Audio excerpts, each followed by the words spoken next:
So hi everyone, it's me, Elizaveta Alenikova, the expert liaison of Student Gaidar 2021 conference. So today we are going to discuss how generations and relations between them affect the present and the future of business, corporate world, and education. So let me introduce the guest of this session. Eugenia Shamis, founder and coordinator of the Research Center Regenerations, founder and CEO Sherpa S Pro, and co-author of Trilogy on Generations. Hello. So hi Eugenia. So let me start with the first question. So the most of us experience new distant formats in many spheres of life, including work and study. So I'm curious how distant format in education affect Generation Z and millennials. I would say that it influences not just Generation Z and millennials, but from generational point of view, it's important when it happens during the childhood. So the generation which is really affected by this phenomenon is Generation Z or homelanders, those who are born starting from 2003 and are still being born till 2023. So they get used to this when they are in the kindergartens, during their classes, extracurriculum like activities which they have now from a very early age, in junior school and in middle school.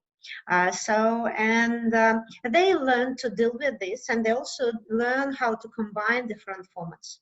So they're not afraid of this, and when we study this during our activities, we see that they're actually leading the organizational process of this.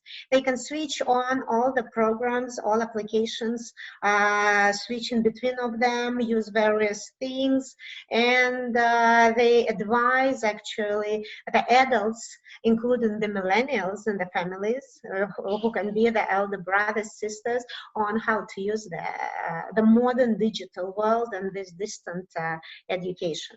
The challenge is actually for all of us, and for them it's one thing which is the result which we have already traced for Generation Z.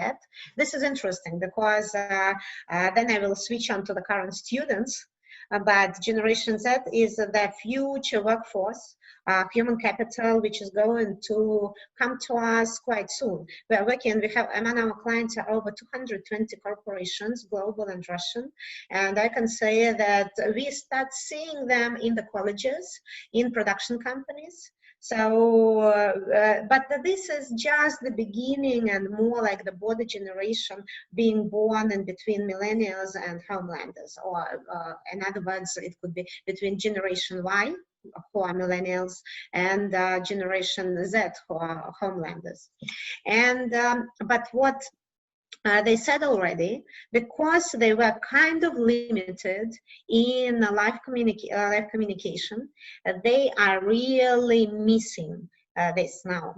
And from generational point of view, so what we studied two things actually, which are important for all the generations. Number one, values.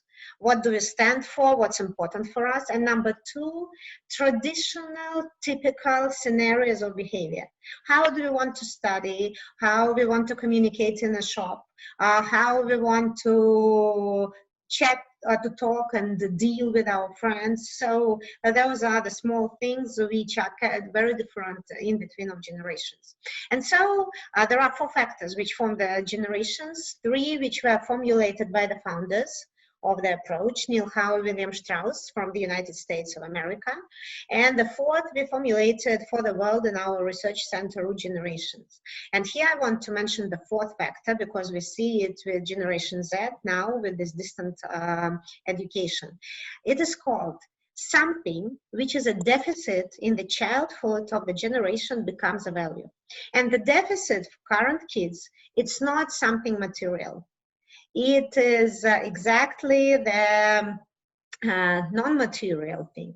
It's a possibility to communicate in a live mode, and it doesn't matter which age they communicate with. Adults, kids, more important that it's possible to meet people alive. For example, during this year of the studies, which is 2020 to 2021, we had many stories on the 1st of September, which is the first day of studies in Russian schools, that those kids in the junior school, they were kissing the desktops. The desks in the classes, I mean, So those sweet. typically the tables they sit at, and they were commenting that they were, and it's like expression of this great missing of live communication, of the possibility to be with the kids. And another comment which I really like is one of, we had similar ways, but one of the girls formulated this perfectly, the second year junior school girl. She said, "Mom and Dad, I love everyone in our class, including the hooligans and boys with bad behavior, because you don't care who is there. You care that you were limited and strictly limited in the format of the live communication." So, but this will influence all of us, because with other generations definitely understood that we are not ready to get fully and totally into the distant format. That it's not nice, and I think you as students felt this tremendously. I was, for example, lucky. I teach twice a year in Ranepa, and once I teach with the first year students of bachelor degree, and the second time I teach at the English language master's degree, which I will have in April. And I was really lucky because my course for the first year students is actually one of the first courses, and I had it live in September and October. And then there was again this moment when all the classes were stopped physically. But imagine you enter the university and you miss the possibility to get acquainted with your group mates, course mates, and you don't know them. And being distantly with each other is not the same like being alive. I'm not talking about the phenomenon we have, for example, with teenagers, with the first loves they have, because it's very difficult, actually. It's important to experience the first love, but it's very difficult to experience it distantly. And now we have a number of stories like there were in a romance, teenager romance, and during this quarantine times, they were talking about like, oh, we were looking at the sunset or sunrise, being in different parts of the city, from different balconies, and sharing the experience. So for the students, it was the same, because you need to build those relations, and you need to develop the skills how to study in the university and how to do differently from the school with all this knowledge. The second thing I would say is very interesting for the millennials now, or border generation, those who are born from 1999 to 2005. And if you want to see the dates of the generations, just go to our website through generations.su, like former Soviet Union, because we study also post-Soviet countries. And we have the question, do we need to rename it? Probably we will rename it one day, but we started it, and you know, you have too many other things to do. And so there you have the correct borders of the generations. And I have to admit, we are now the only company in the world, the only research center in the world, dealing with the definition of the borders. Because it's quite challenging and complicated stuff, because you need to have number of researchers, so we have over 5.5 thousand researchers, group researchers on generations. So, but those born 1999 to 2005, being on the border generation, they are those who are current students in Russia and globally. The majority of those bachelor and master students are in this group. And so they have some of the values of the millennials and others values of the Generation Z. And another thing which is here is how to keep the good level of studies. And this is difficult because it's not that we are not good people. Imagine, we want to study, but we simply get tired. And how to, for example, in a group dynamics, other people would motivate you, would kind of discipline you just by the fact that they're sitting and studying normally. And here you have many disturbance factors. I'm looking right around, and the tea, the whatever, everything actually, everything. And you can switch off the sound. And what is worse, you can switch off your brain. So we need new skills and a new mindset to go into these distance studies. So, and to finish this part, because you asked a very nice question, but it's very big, I would say it's definitely a challenge also for the lecturers and the teachers. How to make the class interesting and keep people involved and attentive. So how to keep all of them here, alive, being interested in what you are telling. And all of us are in the competition who will win internet or us. So here comes the question, how to keep yourself in the mode of constant development, lifelong learning, and keeping yourself, I would say, in a good, not just physical shape, but mental shape. Mental shape and also edutainment shape. I would, and here what we need to study, what does it mean good edutainment or infotainment, which is interesting. So thank you. So one additional questions for this. Borders of generations are changing. So what is the reason? What do you mean borders are changing? For example, it was about 2000 for millennials. Now it is 2004, for example. No, 2002. Millennials finished in 2002, yeah. So according to our studies, we don't see in 2004, so you see, in 2006, we have like classical Generation Z representatives. The same as Homelanders, and so we will have them for around, we haven't actually for 20 years, looks like this. We expected, I would say, in the very beginning, that millennials will finish in 2000.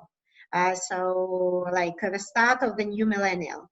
But when we study, so how you study, you ask people being born in a certain year in a group to agree, and then to depict, either write about this or draw about this, some reflections on what something means. For example, who is a good professor, what's a good class. And while they are drawing the same, that means we are dealing with the same generation. So we actually expect that some new notions, meanings, connotations will appear. Drawings, usually they are details at first, but these details should be repeated in 10 to 15 and more cities, and in the same way. If it doesn't happen, and it, for example, only one city draws or mentions something, that's a city specifics. So, and people who were born, for example, we expected actually that we will have LM, then we switched to later, and then we were expecting that 1998 would be the start of the border generation, not 1999 like we have now. And so we made lots of research comparing the groups of those born in 1998 with those who were born in 1991 to 1992 for classical millennials, who are like giving the perfect results in the master research, and you can see the generation like perfectly well. But 1998 was doing absolutely the same like those guys. And it was doing the same in different cities. And we make research starting from 10,000 to megapolises. And suddenly 1999 brought these new specifics, and it was a big talk about friendship and about dishonesty in friendship. So sounds complicated and interesting. It is because, but all good, you see, the challenge is how to get valid data, not to get lots of false data the world is, for example, filled with.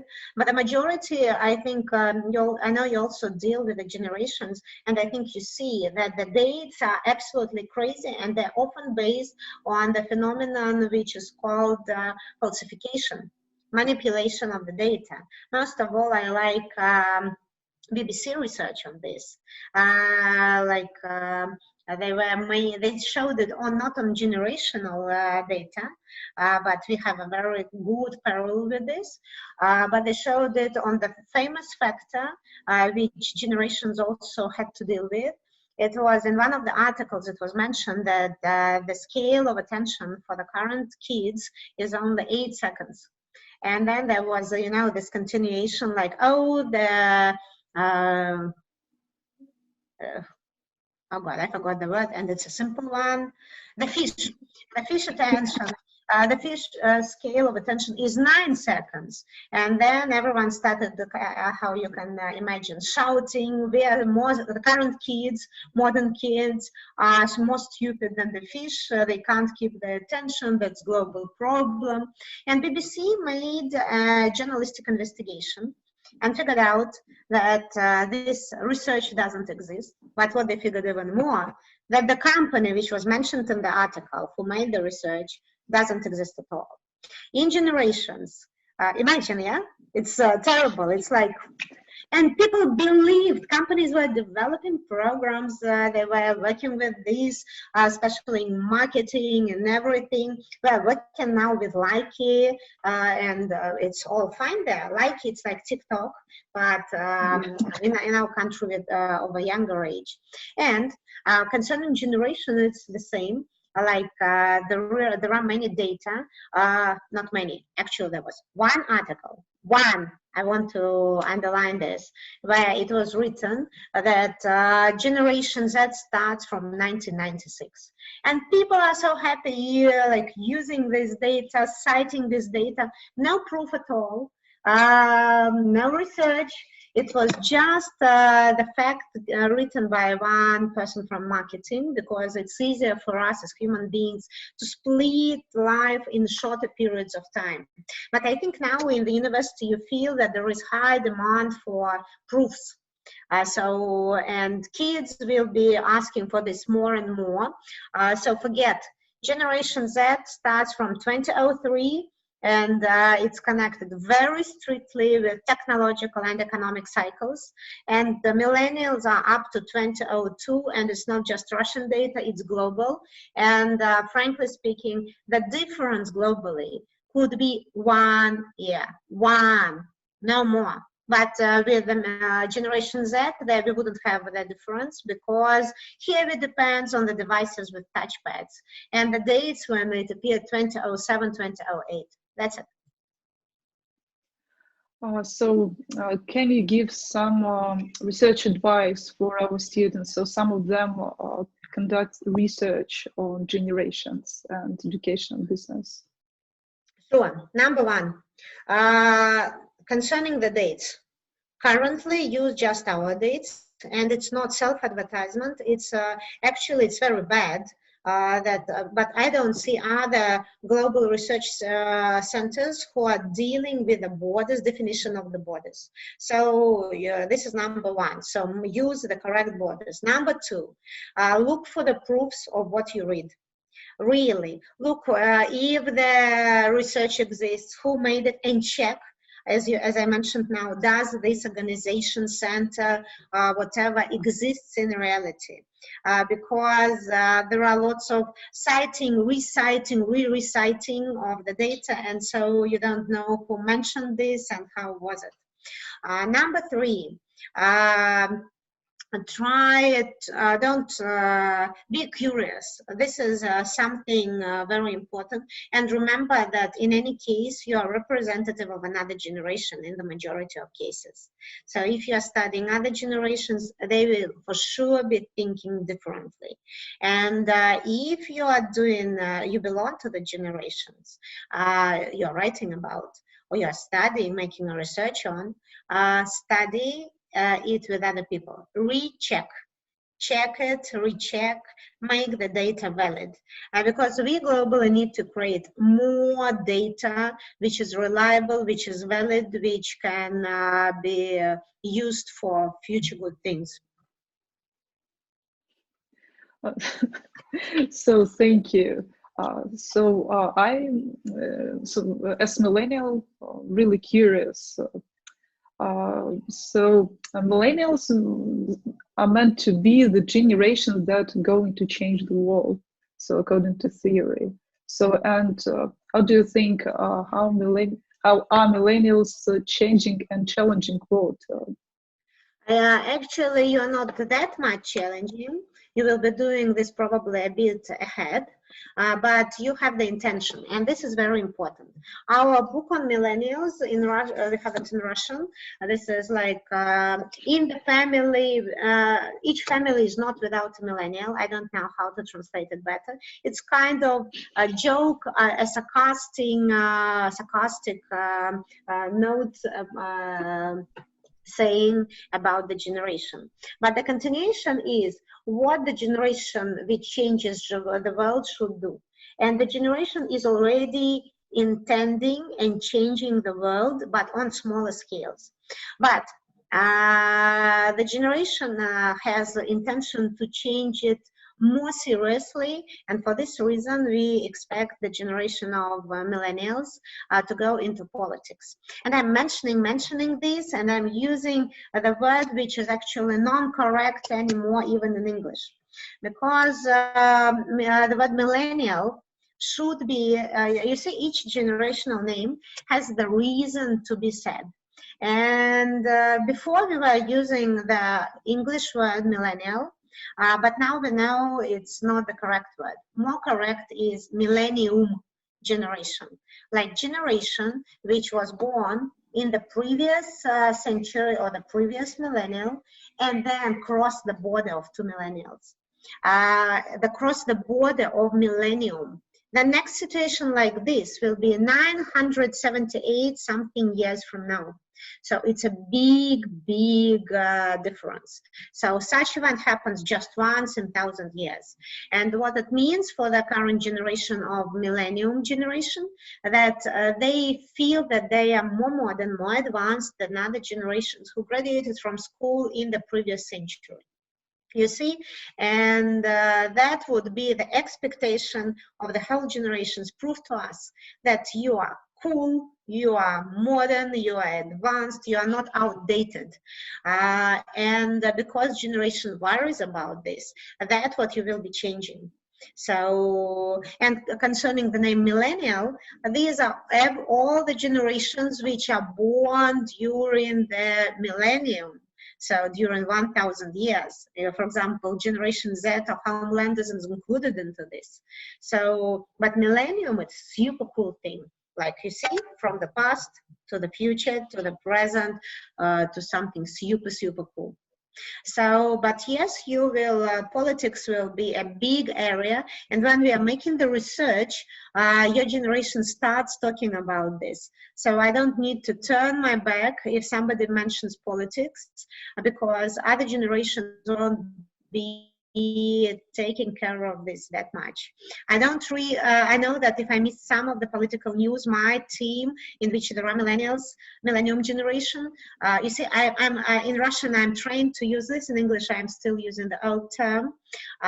They will inform me about things to pay attention on, things which are important for the country and the world. At the moment, you're kind of questioning what to get ready for, how to get ready for this future.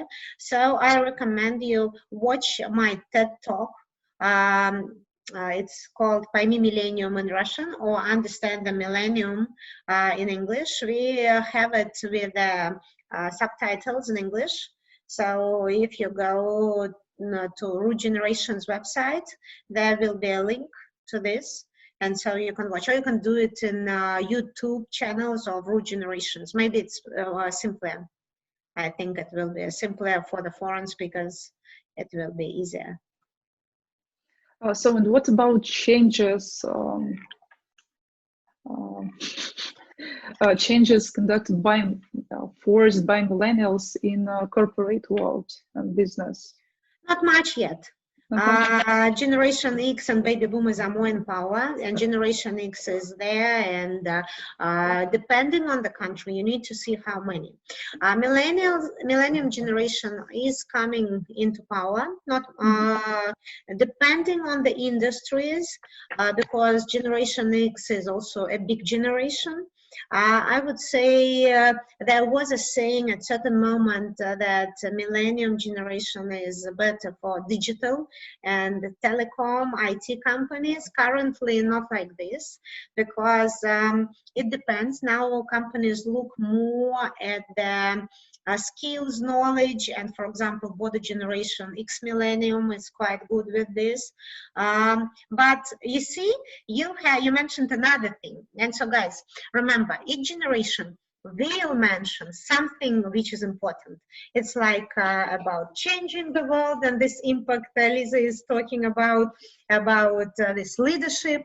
The concept of leadership is very, very important for millennials, for millennium generation. And Lisa, correct me when I need to learn it in English. Currently, I'm speaking more in Russian, including the boards of directors, but in Russian.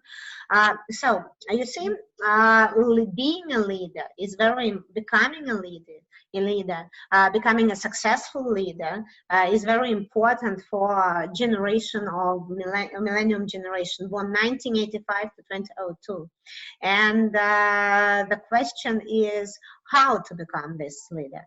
So, and that's something to be discussed, and something which is very, very important, and generation is ready to invest in, because it's very cool when you can be this type of a person, when you can do great things. And I would say the only threat is because your generation had a very, I would say, pressing idea of successful success or super successful success.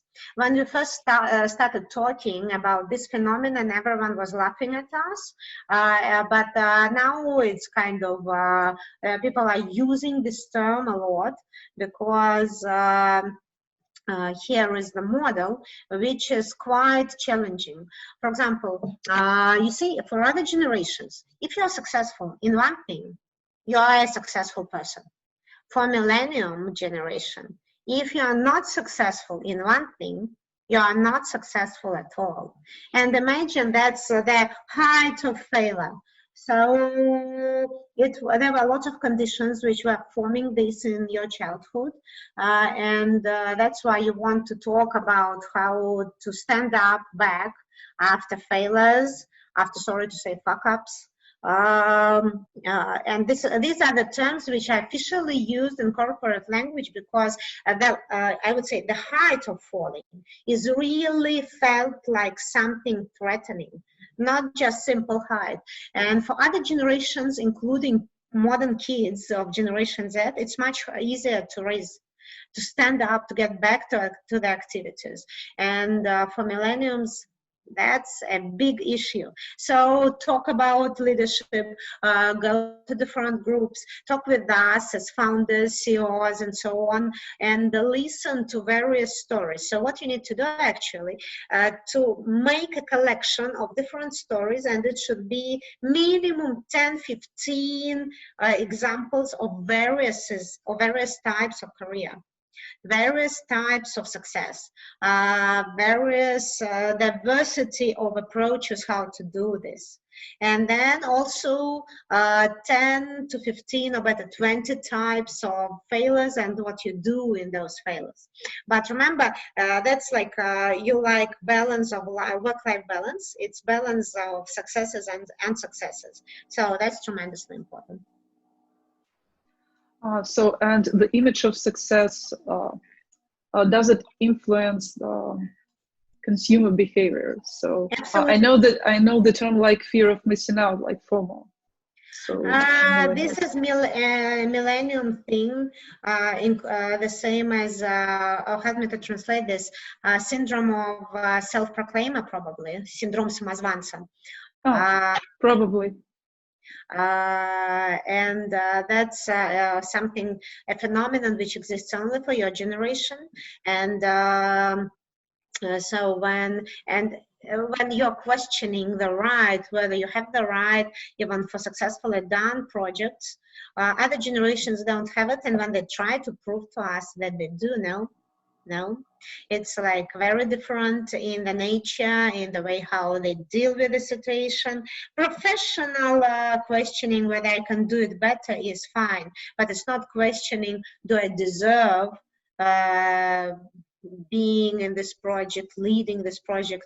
Generation X and Generation Z would say yes. It wouldn't even have this question.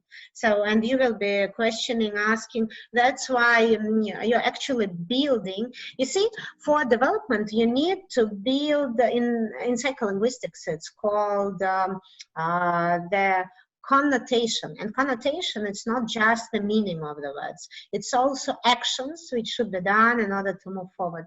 And so you need to build the big picture of this leadership and success, filled not just with the words, but with the words as well, but also with the actions.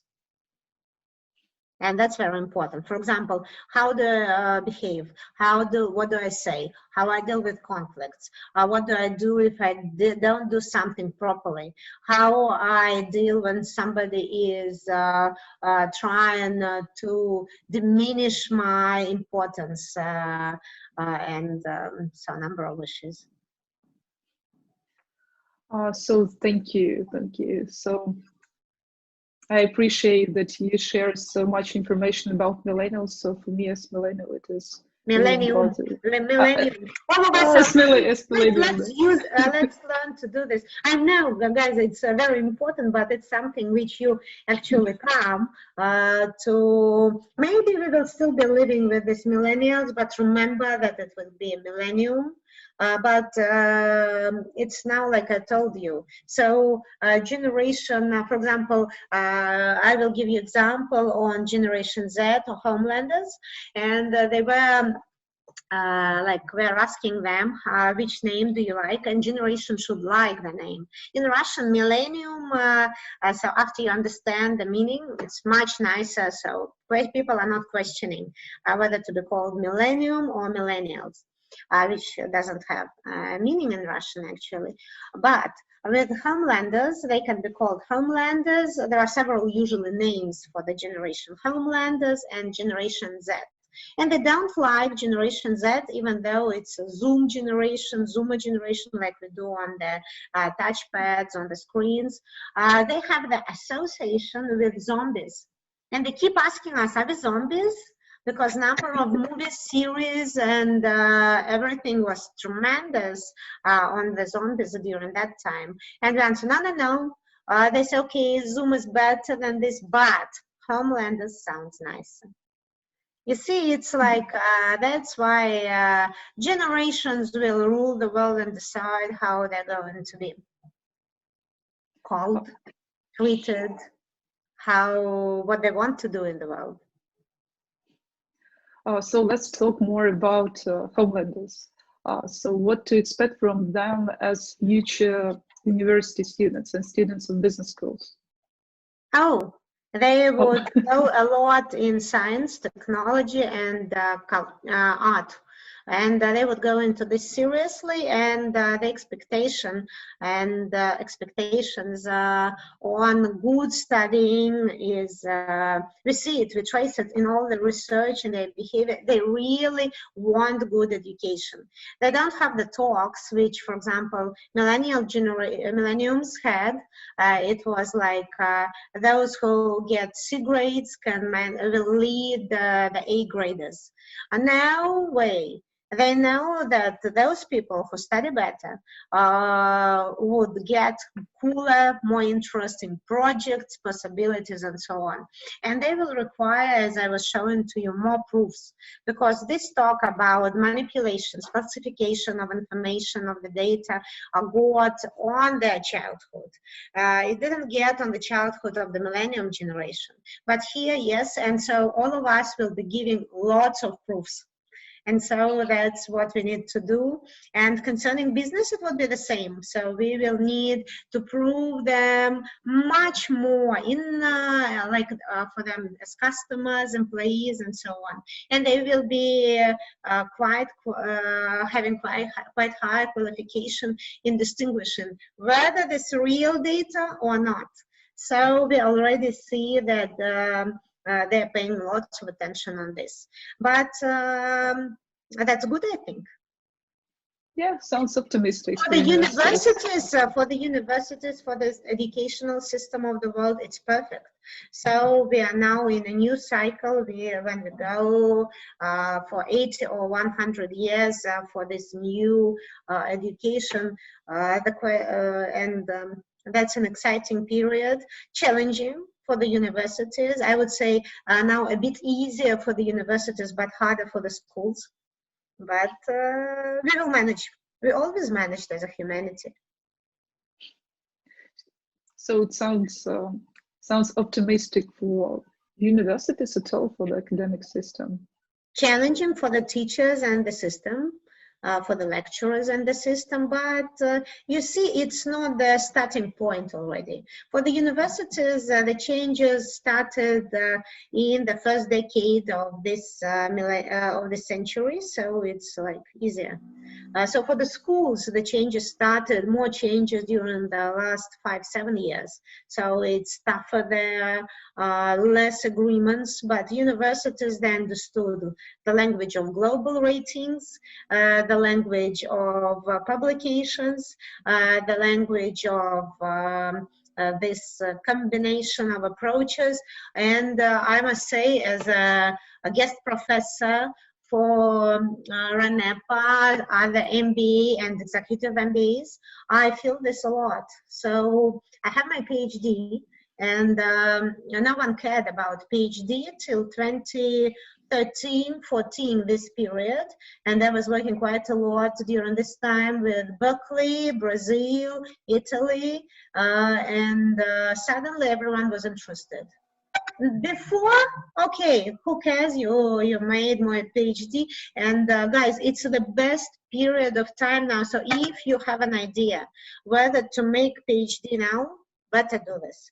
During the next 40 years, it would influence. And I'm not saying this because I want all of you to go to make a PhD. That's very individual. But if you had an idea, definitely do this now. Because the next period when there will be less interest in this, it will be much, much later. So next 40 years, you need to prove that you're a cool person and say, certificate, PhD, blah, blah, blah. Done. And it's not blah, blah, blah. So that's a proof. A real proof, and it will be now how it's called, when I even forgot in Russian, when they make the control on citing, whether you're writing the work by yourself. Цитирование, control цитирование, so that you didn't copy somebody's work, so it's a real one. So something original, I don't know. Yes. So it's Russian word to original. One very cool thing. So it's a good period for the global world when we will have lots of cool teachers and lecturers coming to the schools and universities. We were missing this. With the universities, we have this, but I want the universities to be more flexible in general in inviting good quality people, but from the industries, and having this, and probably we will have to prove this as well, the right to teach. But the universities should be more open, but schools will get good teachers. That's extremely, guys, important. Otherwise, what? Millennials, teachers, I mean. Yes, millennials will be coming, millennium generation, because you heard it, and so that's a cool period. Ready to talk about this, and Lisa, I really like your questions. Thank you. So, and the last question. So, do you have some specific advice for business schools? For business what? Schools, business schools. For business schools. I was a guest. I'm a guest lecturer in Russia, in Brazil, in Italy, and I was in the States. I definitely want South Korea or Japan to have this experience of teaching a bit there. I would say business schools learned that the programs should involve the global world. This is number one. They learned it, but now there is a huge accent on simultaneously on localization. And the closing of the borders has given the possibility to renew the industries inside of the countries, like, for example, the touristic industry in all the countries, just for the locals. And you saw that during this year, for example, Russians and those who are in Russia, they couldn't go much abroad and they were traveling inside. And like I was traveling recently to South America, where I used to live, and I know all the prices. But it was like when I opened the prices for the business flight and closed it. Then I walked a bit and thought, okay, maybe I get accustomed to this, reopened it. And that's not just the change of the prices because of the different rates, exchange rate of dollar, euro, and pound. It's now, that's definitely the rise of the cost of the traveling, which appeared due to pandemic, it's like I would say the business schools, those will be who have more the same, like more international lecturers, those who have more cool things, and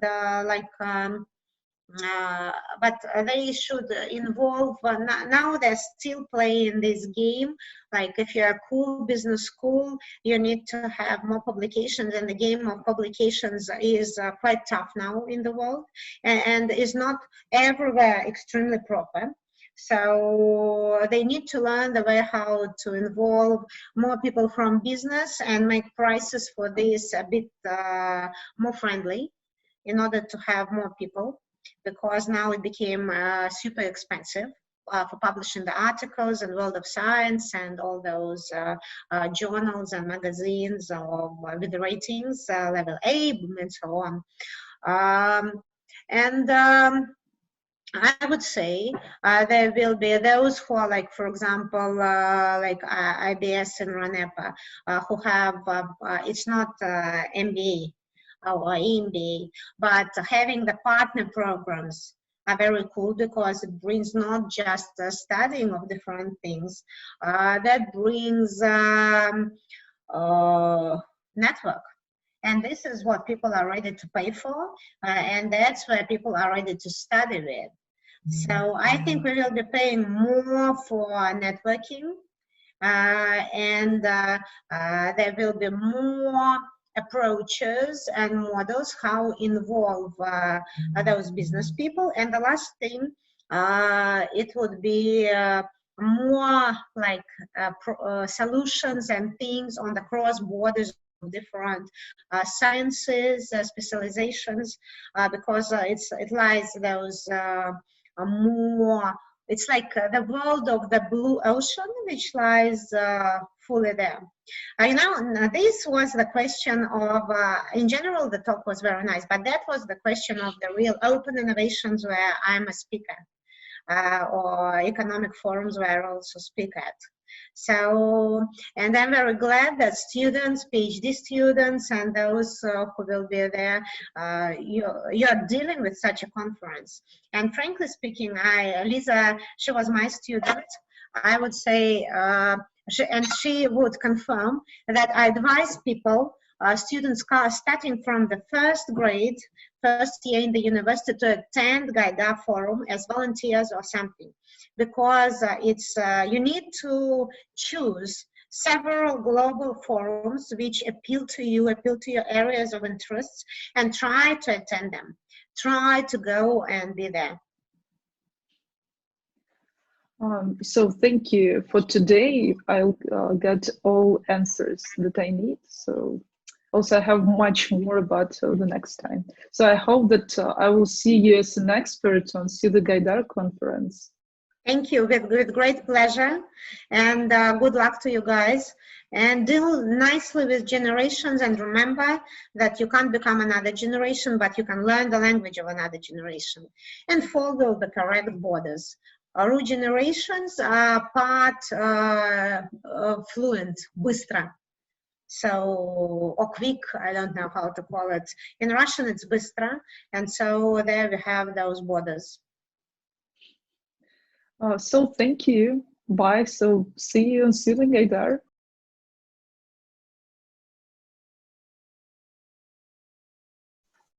So Eugenia, welcome. Welcome to our discussion. Thank you so much, guys. Glad to see you. So let me introduce you. So Eugenia Shamis is a founder and coordinator of the research center Regenerations. She's also founder and CEO of Sherpa Espro Consultancy and co-authors of the trilogy on generations. There are 3 books on millennials, on Generation X, and on baby boomers. So they're amazing. Thank you. They're available. Yeah. Thank you. Yeah, I'm like Elizaveta has said, I'm an entrepreneur and a founder. I'm also a co-founder of the international workshop in Brazil, Innovation and Clusters. Besides this, and last year I became the investor and partner, and so joined the rows of serial entrepreneurs. So I'm the investor in the company Black Pine, and this is production of knitwear clothing for women. Not mass market, but middle and upper middle class pricing. So this is from this point of view, but here I think we are going to speak on the part which is connected with my main business currently, with the consulting company Sherpa S Pro and our research center Regenerations. So with Regenerations, I founded it in 2002, so this year it's 19 years of existence, and we will have a jubilee the coming year. And I'm very proud that together with my business partner, Evgeny Nikonov, who is also a co-author of the books, we made it one of the top 10 research centers in the area in the world. Not just in Russia, we are absolutely number 1. We have over 5,500 group research on generations, and in the world, it's very honorable to be among the leading institutions in this area. So we have few questions, so I will try to be as brief as possible. So colleagues, we have only 15 minutes for that. So I'll start with the first question. Go for it. And I'm sorry, I just finished one workshop and I'm going, like after you, it became a crazy day because it's a preparation of Gentech Festival. And then I'm going for the conference at EY, Ernst & Young. Where I'm a speaker or exactly on the issue of research and consultancy and business and how this is connected and how this is linked to the universities and what's happening. So thank you for your precious time. Really appreciate it. Oh, thank you for inviting me. That's, what I would say, and that's something you need to remember. You do what you think is important. I teach as a guest professor twice a year with the students of RANEPA. And I think this is my input for the better country, better world. And that's what I recommend you to do. Choose what's important for you and devote time to this, because then your life becomes much nicer and you get much more satisfaction. Okay, ready for the questions?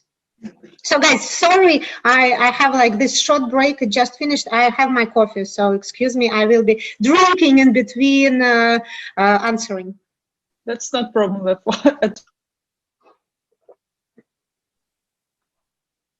So, Good morning. Nice to meet you.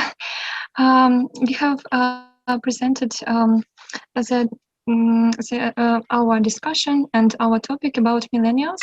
So we would like ask you a question about them. So do modern companies place a great importance on millennials as a part of their workforce? Oh, sure. Each time companies are interested in the young workforce, so you don't have the choice to ignore it. But here you need to take into account whom you are talking about and what are specifics. For example, in Russia, Ukraine, and Belarus, we don't have many millennials. So number of millennials is much smaller even than the younger generation, Generation Z, which is born starting from 2003. And you are like 6 million less than them, and they're still being born. And you are much smaller in the number of here. And so for the companies, it's a challenge where to find the employees of the millennial generation, because physically there are no people. It's the specifics of the situation of the break of the Soviet Union, changes in the social political situation. So we have this situation, but in general in the world, there are lots of millennials. For example, South America, North America, Asia has quite many millennials to deal with. And so there they have the issues of no working places. We don't have this at all. So the issue, it's possible to find a job in Russia because we are lacking people, like physically, and the deficit is huge. Thank you a lot for your answer. So I've got a little bit controversial question, because I do my master thesis research about adolescent entrepreneurs, and when I planned that, I thought that it would be nice to write some theoretical input about Generation Z. So I have started reading, and I've read a lot, and I realized that there is a problem about actually specifying Generation Z. I cannot write a single line without hesitation, because there are many researchers, they speak differently, and many of actually those research are not research at all. They are just some statements. For example, Exactly. so there is a problem because and I've even seen a peer-reviewed article in which the author written that Generation Z prefers to talk by digital media even in the workplace. When they are in the office, they prefer to talk. And I've went through this reference, and in the reference, the research showed completely different results. So he was actually adding some completely different views to the research that was showing that they are really conservative. They want to meet face-to-face in the workplace. They prefer to do so.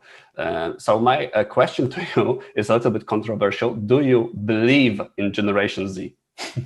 We are the only, thank you for the question, because you raised a very important issue. The issue of falsification, this is number one.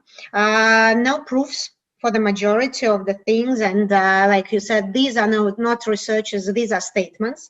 And number three, a lack of a skill globally to work on the borders of several sciences. So let me explain more. So at the moment, and this is would be probably shocking for you, we are the only team in the world which made researchers defining borders of generations. The only. And if you think that we were like super smart in the beginning, we are smart, believe. But we were also lucky, because when I made my PhD, I had to work and combine three big different sciences. My research was on psycholinguistics. And actually, making such research, you need to pass the exams. It's not a master's degree, it's like higher level. So you have to pass linguistics, psychology, sociology, and you have to do it professionally in the 3 areas. The challenge is, in the end, still, even though you're working on the borders of those 3 things, you have to get like just one specialization which is written, which is definitely stupid. The issue with generations, with the generation theory, it's based on 5 sciences: economics, history of technologies, history, politology, and culturology. You don't see here psychology or sociology. And I respect those sciences a lot. I have one of my degrees in psychology, but from generational point of view, we can't get anything from psychology or sociology. These are very respectful areas, but working in the other area. So, but out of those 5 things, how to combine them? So this is the challenge, and that's what the majority of people or research centers are having difficulties taking this. How to find the method of figuring out how to deal with the generations. And that's why there are lots of false statements without even any proofs. For example, Generation Z is born after 2003. We can't find this generation earlier because for their formation you need appearance when they are 1, 2, or maximum 3 years old, appearance of devices with a touchpad. And here, whatever you do, the only like the massive appearance of touchpad devices was in 2007, 2008. You can do whatever. There were no many touchpad devices before. So we can't get a generation, even though we try to call the previous. The majority of the researches is made on the millennials. For example, when we are making how we are defining the borders, we are using psycholinguistical method and also combining it with studies of economics and so on. So we are asking the teams, and this is only the group method, we are asking the teams being born in a certain year to keep in groups, agree on certain area, and then either draw or write some definitions. What is success? Who is a good leader? And blah, blah, blah, all those issues. And what we are waiting for? We are looking. If they draw and write the same which was drawn and written before by the representatives of this generation. And it should be correlated in different cities. Small, like 10,000 people living there, big, like megapolises. And while they are drawing and writing the same, that means we don't have another generation. So we are waiting at least in the beginning for the small change. There should be something repeatable, but new, absolutely new. And then we are waiting for the big change. When we see a certain change which is repeated, but still we have quite similar, but something big, then we say the border generation comes. And so, for example, at first we were thinking that the border generation between millennials and Generation Z would appear in 1998. We made so many researches, and we were taking all the time one team made of those who were born in 1991 to 1992 and then 1998. These were absolutely the same pictures. And I would say the value of my generation, and I belong to Generation X, born 1964 to 1984, is professionalism. So we were trying to professionally catch, okay, now you're going to do something different. We never were able. But then they came 1999, and everywhere came the new thing which we haven't seen before. It was about friendship. And your generation, for example, never ever raised the issue of these friendship issues. And starting with 1999, we have this issue more and more every year, and this is a very important thing. So that's how you deal. So I can recommend, take now our data. You go to rootgenerations.org SU. We put these as at first we put SU because we were studying the countries of the former Soviet Union. And now we need to switch to something new, but you know, we have too much work to do. So it's always like, do we really need it? Because there is lots of data. You need the part, they are called bыстро or fast. And there you will get the dates, and that's the first place where we will correct all the dates. And the second thing, you will see also some values of the generations. So when they speak of people born during 1990s, all of them are millennials. All of them. So, and it's very funny because the values of real Generation Z are very different. And we see it already at the research when we have people born who are like 12 to 14 years old, working with millennials, and it's like, wow. Millennials always keep asking them, like, do you really believe that if you find the work you love, you will get money? The first time we got the questions, everyone was shocked. They do believe, and they will get. So, but you raised a very important issue that there are not many proofs. There is not many connections, and the majority, so I would be glad, Grzegorz, to get what you have found, the data on the generations, everything like literature, and get some of their comments. But I would say at the moment, when people are asking us, or clients and corporations are asking us to give some data, I can't practically recommend anything. So I have to recommend us, so the founders of the approach, which were giving approximate data because their method was more based on economics and economic cycles. So this is like approximately when you are giving. But yes, it's very difficult, especially there are lots of interesting research, but the dates are taken in a wrong way, and then we get immediately the wrong interpretation. And if you get the wrong interpretation, you lose money. It's very simple. Thank you very much. And actually, on the end of this Generation Z part of my master thesis, I would like to write that I cannot say anything from the data I was given. This is inciting.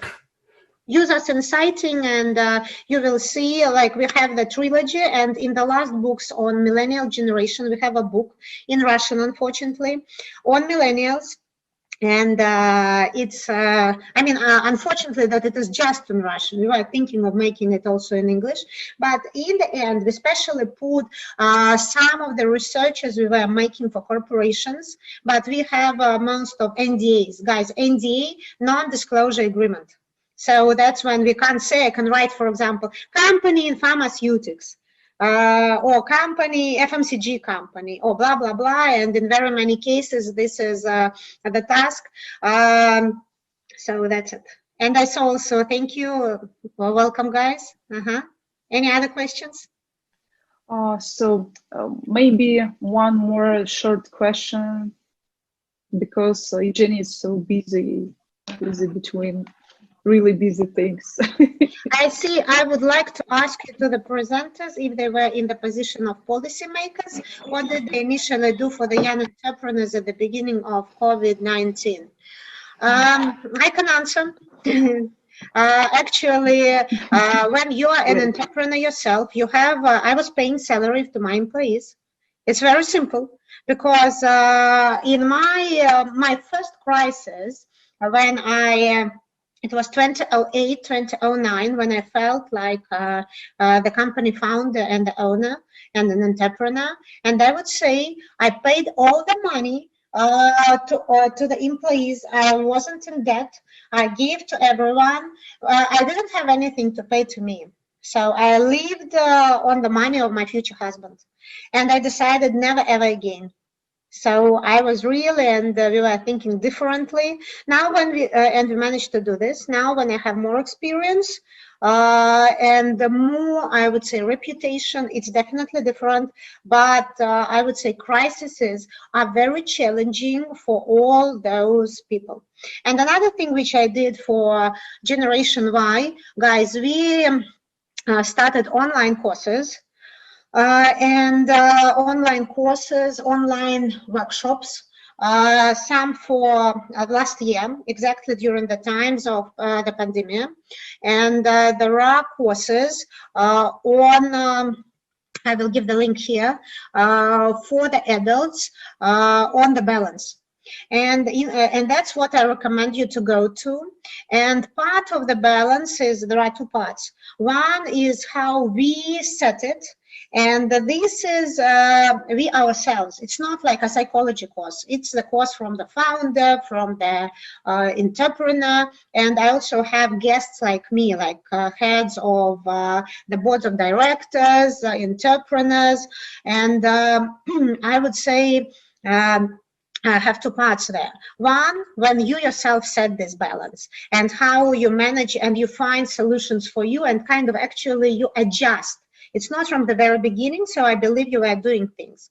And I recommend both for men and women doing that, and we have people of different generations. And the second part, which we will have in May, will be about what to do with your balance when other people interfere.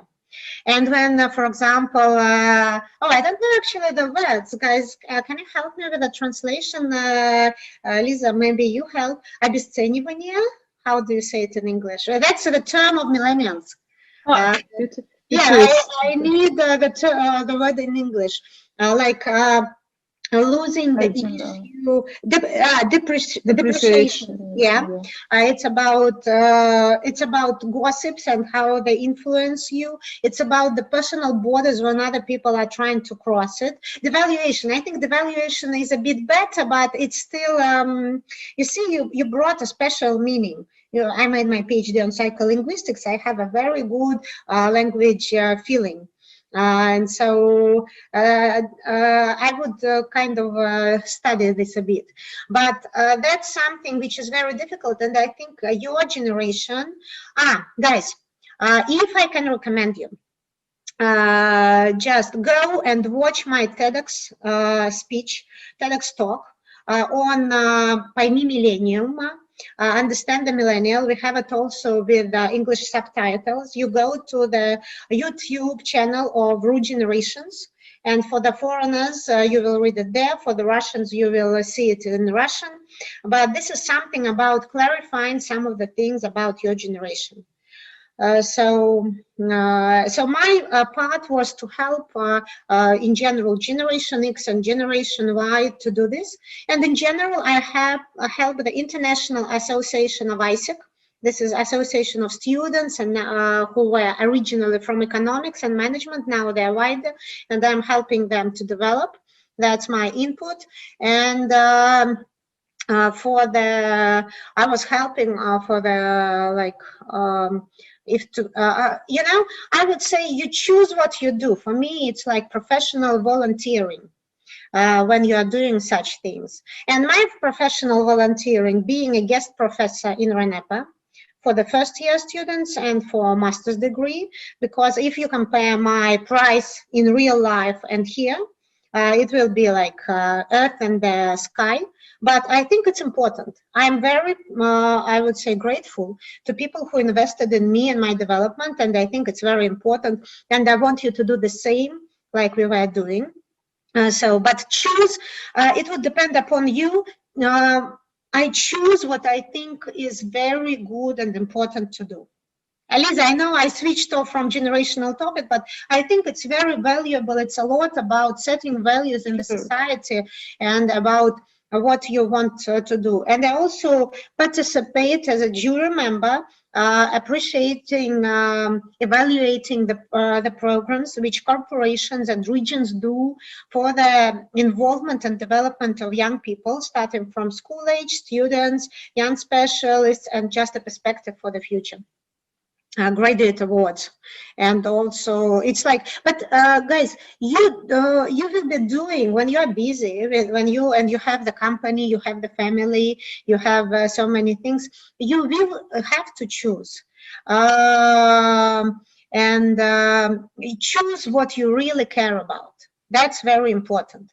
But remember that in connection with the millennials, for the millennial generation, it's very important to see those people who are doing good things, because you are looking for those with whom you can make the world better.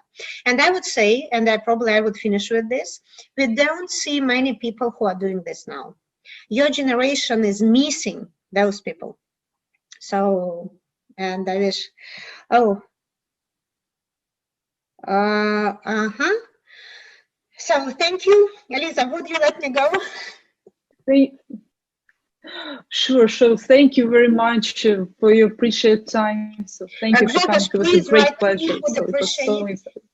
And I'm very glad the student guide is going. I think it's extremely important because I recommend all the students to be volunteers at the Normal Gaida Forum.